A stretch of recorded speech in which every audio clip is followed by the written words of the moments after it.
देखिए, उनका भाषण मैं बैठ के सुन रहा था। राहुल जी का भाषण, पता नहीं, पहले उन्होंने कहा कि हम इस बार दिमाग से नहीं दिल से बोलेंगे। तो बड़ा चिंता होता है कि जब कोई कहता है कि हम दिमाग से नहीं बोलेंगे, दिल से बोलेंगे, दोनों का सामंजस्य होना चाहिए, तभी बात ठीक निकलता है।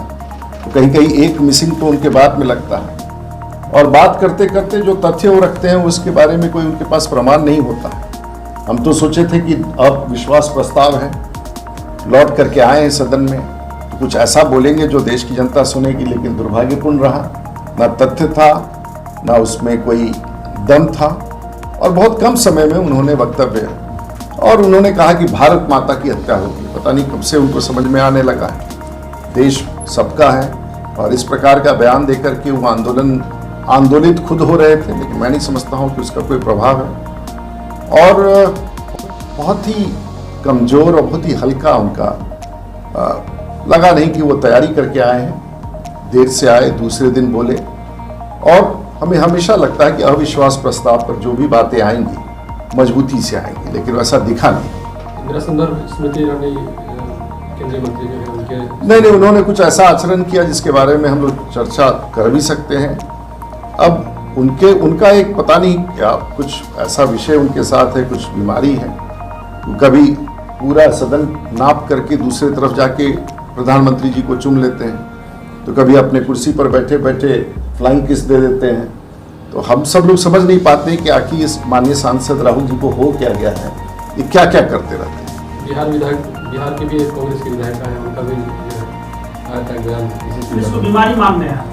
अब बीमारी है कि नहीं, लेकिन व्यवहार तो ऐसा ही हो सकता है किसी प्रकार का, मानसिक रूप से या व्यवहारिक रूप से पटना, क्योंकि इस तरह से एक बार हो तो समझ में आता है, बार बार जाके चुम्मा ले लेना, चुम्मा दे देना, फ्लाइंग किस दे देना, ये कुछ समझ में नहीं आता है। पॉलिटिकली तो कम से कम सदन के भीतर समझ में नहीं आता।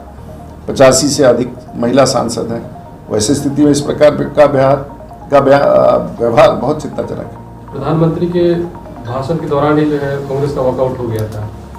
नहीं, वो तो कांग्रेस के हमारे मित्र तो लगातार वॉकआउट करते रहते हैं, वो तो दिन में 3-4 बार वॉकआउट कर जाते हैं और फिर चले आते हैं। तो प्रसंग भी इतना मजबूती से नहीं दिखता है कि आखिर कब, किस समय, किस बात को लेकर वॉकआउट कर जाते हैं, ये भी नहीं पता चलता है आजकल कांग्रेस पार्टी का। और सबसे बड़ी कठिनाई कि वो वॉकआउट करते हैं, बाकी उनके साथ चलने वाले जो इंडिया है, इंडिया तो उनके साथ कई बार नहीं जाता है, तो ये भी घबराहट होती है कि कौन उनके साथ जा रहा है, कौन उनके साथ नहीं जा रहा है।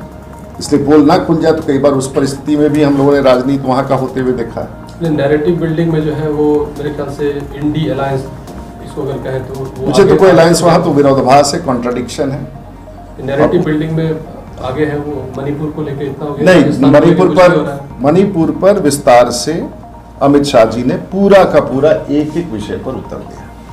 और मैं नहीं समझता कि मैं भी तो सदन में बैठता हूँ, देश में राजनीति करता हूँ, लेकिन जिस स्पष्टता के साथ अमित शाह ने पूरे विषय का विश्लेषण किया, पृष्ठभूमि भी दी, बर्मा से जोड़ करके भारत में आकर के, और किस प्रकार से सरकार ने कदम उठाया, चिंता है, और उन्होंने सबने चिंता व्यक्त की। लेकिन सदन के भीतर विमर्श करने का ये मुद्दा ऐसा था जिससे राजनीति से परहेज करते हुए हम सब लोगों को रास्ता निकालना चाहिए था, लेकिन कांग्रेस की कोई इच्छा नहीं थी। बहुत बहुत धन्यवाद।